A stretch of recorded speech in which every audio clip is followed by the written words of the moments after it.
देश बदल रहा है, आगे बढ़ रहा है, मेरा देश बदल रहा है, आगे बढ़ रहा है। 2025 इंडिया, सॉरी डिजिटल इंडिया, जहां कुछ भी पॉसिबल है, जहां दुनिया का सबसे बड़ा स्टैचू खड़ा किया है और अभी तक जिसने 7 साल में आधा कॉस्ट भी कवर नहीं किया। यहाँ चांद पे रॉकेट भेजे जा रहे हैं, लेकिन साफ पानी, हवा या सेफ रोड्स नहीं मिल रहे। यहाँ 4.19 ट्रिलियन डॉलर की जीडीपी में भी लोगों की बेसिक नेसेसिटीज नहीं मिल रही। आज हम चांद पर तो पहुंच गए, पर इसके बारे में मैं कुछ नहीं बोलूंगा। अपना हलवा अब हम नीचे बैठ के क्यों खाएं? हाँ, आप जो गाजर का हलवा ले गए हैं, क्या उससे अपने साथियों को खिलाया? और पूरी नहीं भेजी, लेकिन मोदी जी अगली बार ये नहीं चलेगा। लेकिन कमाल की बात यहाँ ये है कि बच्चे सेफली स्कूल नहीं पहुंच पा रहे, यहाँ स्कूल के अंदर ही सेफ रह पा रहे हो। पिपलोडी राजस्थान, याद होगा, जहां एक गवर्नमेंट स्कूल की छत गिर गई, 7 बच्चे मर गए, 27 जख्मी हुए। ये बताया गया था कि स्टूडेंट्स ने गिरती छत के बारे में टीचर को रिपोर्ट की थी, लेकिन उन्होंने इग्नोर कर दिया। अगर उनकी बात सुन ली होती तो शायद हादसा इतना बड़ा ना होता। अभी यूपीए तो ठीक ठाक चल रहा है, लेकिन एजुकेशन का सिस्टम अभी भी बफरिंग है। बताओ, सच में देश बदल रहा है क्या? कमी पता इनमें नहीं, हम में है। जब कोई बेटर स्कूल की बात ही नहीं करता तो क्यों खुले? जहाँ किसी को एम्प्लॉयमेंट या जॉब में इंटरेस्ट ही नहीं है तो क्यों करे? अगर आपको लगता है कि सरकार या पॉलिटिशियंस हाथ बढ़ाएंगे, तो फिर लगता है हमको ब्रिटिशर्स का वेट करना चाहिए। वही अब आकर कुछ कर सकते हैं, पर इस बार गांधी मैं बनूंगा। Politicians rallies, self promotion, stage settles में करोड़ों फूंक देते हैं। अरे उनको किस बात की फिक्र? स्कूल में प्रॉपर टॉयलेट्स नहीं इंस्टॉल, रूरल इंडिया में प्रॉपर फैंस यानी पंखे तक नहीं है, फिर किस बात का डिजिटल इंडिया? प्रॉब्लम की जड़ पता क्या है? हमारे यहाँ पढ़े लिखे लोग नहीं है, बहुत भोले हैं यहाँ के लोग। और जिन स्कूल से पढ़ लिख रहे हैं उनका सिस्टम कौन सा बहुत दूध का धुला हुआ है। अगर स्कूल्स भी बन जाते हैं तब भी फ्यूचर नहीं बन पाते। अभी जमाना एआई का है, लेकिन हम फिर भी प्रिंसिपल सर को पत्र लिख लो, मेरी फीस माफ कर दो। अरे भाई वो स्कूल का सिस्टम ही कुछ ऐसा है कि बच्चे अपना फ्यूचर नहीं, बस रटने वाले रोबोट्स बन गए हैं, क्योंकि ये सिस्टम इंसान नहीं नंबर्स देखना चाहता है। फिर जब थोड़ी क्लास ऊपर जाते हैं, फर्स्ट का बच्चा 2nd में चला गया, 9th का बच्चा 10th में चला गया, 11th का 12th में, तब बस सिलेबस भी ऊपर चला जाता है, कॉन्सेप्ट्स अभी भी सेम है। न्यूटन के लॉ रट लो, आइंस्टाइन का फॉर्मूला याद कर लो, पीरियोडिक टेबल लिख लो, पर किसी ने कभी ये नहीं बताया कि सराउंडिंग्स के बारे में अवेयर कैसे हुआ जाए। साफ पता चलता है हमारे स्कूल में नॉलेज नहीं, मेमोरी टेस्ट होते हैं, और मार्क्स आज भी इंटेलिजेंस का प्रूफ है। चाहे टीचर सिर्फ अटेंडेंस के लिए क्लास ले रहा हो, क्या फिक्र, राइट? फिजिकल एक्टिविटीज की बात ही छोड़ दो, गेम्स की जगह सब कुछ चलता है, और उनको मिलता भी यही पीरियड है।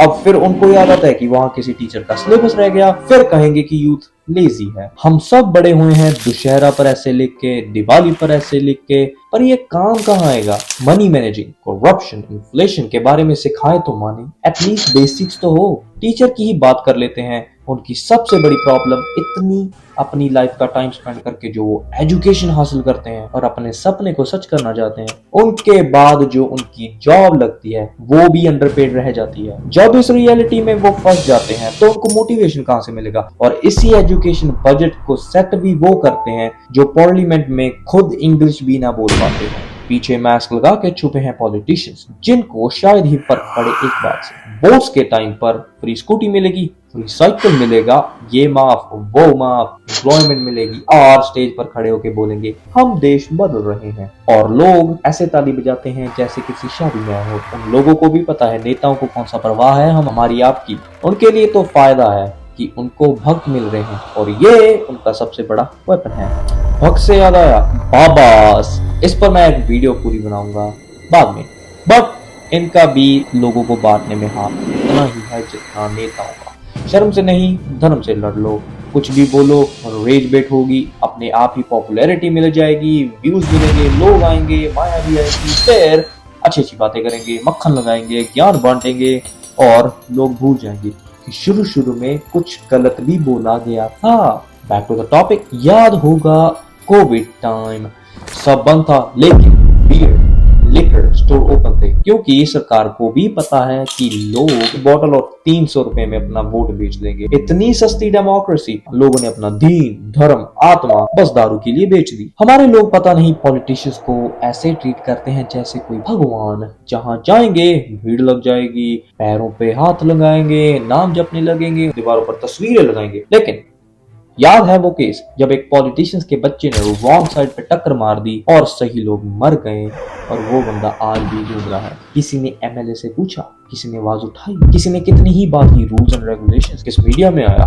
मीडिया तो वो है जो सच बोलता है उसे रेज कर देता है, फिर भगवान की मर्जी कहकर आगे बढ़ जाते हैं। अभी रिसेंटली पंजाब के सिंगर राजू जुवंदा, पंजाब के बहुत टैलेंटेड आर्टिस्ट, बाइक पर जा रहे थे और सड़क पर उनकी बाइक स्ट्रे कैटल से टकरा गई। उनकी हालत बहुत नाजुक थी, स्पाइन और ब्रेन डैमेज के साथ उनको गहरी चोट लगी। वो 11 दिन तक वेंटिलेटर पे लड़े, पर आखिर में वो लड़ते लड़ते इस दुनिया को छोड़ के चले गए। सोचिए 2025 जब हम स्पेस रॉकेट्स भेज रहे हैं, एआई और डेवलपमेंट की बातें कर रहे हैं, पर ग्राउंड रियलिटी कुछ और है कि हम अपनी सड़कों से एक गाय तक नहीं हटा पा रहे। लेकिन सवाल ये है कि क्यों हर बार किसी के जाने के बाद ही सिस्टम जागता है? हम बड़े बड़े टेम्पल्स बनाते जा रहे हैं और असली प्रॉब्लम को इग्नोर ही कर देते हैं, जैसे वो एग्जिस्ट ही ना करती हो। क्यों हर बार कोई ट्रेजेडी होनी ही होती है ताकि हम उस पर बात कर सकें? कोई रोड की कंडीशन पे सवाल क्यों नहीं उठाता? और एनिमल कंट्रोल लॉ सिर्फ पेपर पे क्यों है? कुछ महीने पहले गवर्नमेंट एक प्रोजेक्ट शुरू किया था जहां सड़क पर जितने भी स्ट्रे डॉग्स थे उठाने शुरू कर दिए थे। कभी रेबीज वाले कुत्ते किसी बच्चे को काट लेते हैं, कभी स्ट्रे डॉग्स के झुंड बच्चों पर हमला कर देता है, और जब कोई बोलता है कि ये डेंजर है तो लोग उसी पर इमोशनल अटैक कर देते हैं। लोगों की फीलिंग्स हर्ट हो जाती है। अरे ये तो पाप है, ये तो दयालु प्राणी है, कुत्ते किसी को नहीं काटते, ऐसा नहीं हो सकता। अब समझिए दयालु तब होते हैं जब कंट्रोल में हो। अभी तो सड़कें उनकी जगह बन चुकी है। जहाँ गाय की पूजा होती है वहीं सड़कों पर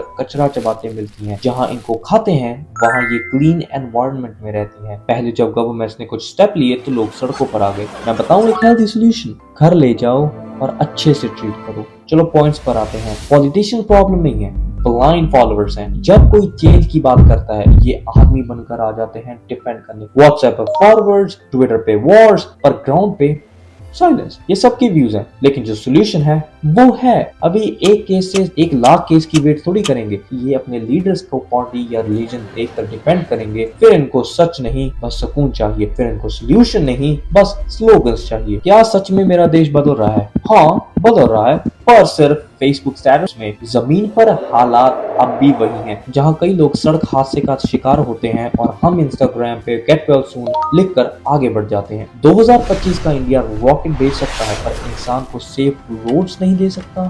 स्टैचू खड़े कर सकता है पर एक स्कूल की छत नहीं। तो हाँ, मेरा देश बदल रहा है पर सिर्फ प्रेजेंटेशन स्लाइड्स में। ग्राउंड रियलिटी अब भी बफरिंग में है। पर मैं यहाँ कंप्लेन नहीं करने आया। प्रॉब्लम बताना इजी है, सोल्यूशन बताना मुश्किल है, लेकिन मुश्किल का मतलब नामुमकिन नहीं है। अगर हम चाहें तो कुछ भी बदल सकते हैं, क्योंकि देश सिर्फ पॉलिटिशियन से नहीं लोगों से बदलता है, और हर एक इंसान, हर एक वॉइस मैटर करती है। हम एआई की बात करते हैं, हमें रट्टा नहीं रियल लर्निंग चाहिए। ऐसी एजुकेशन जो सिस्टम बच्चों को रॉबर्ट्स नहीं रिस्पॉन्सिबल सिटीजन बनाए। हमें अपनी स्कूल क्लासरूम्स को फिर से एंटरटेनिंग बनाना होगा। हमें अपनी स्टडी सिस्टम को फिर से रिफॉर्म करना होगा। हम फ्री वाईफाई में इन्वेस्ट कर सकते हैं, डिजिटल क्लासेस में, ओपन लाइब्रेरीज में। ये इन्वेस्टमेंट होगी, खर्चा नहीं। तभी ये बफरिंग देश फाइनली कनेक्ट हो पाएगा। आई होप आपको ये वीडियो अच्छा लगा होगा। अगर लगा हो तो please like, share, subscribe and comment करके जरूर बताना। एंड मिलते हैं नेक्स्ट वीडियो में, तब तक के लिए टेक केयर, बाय।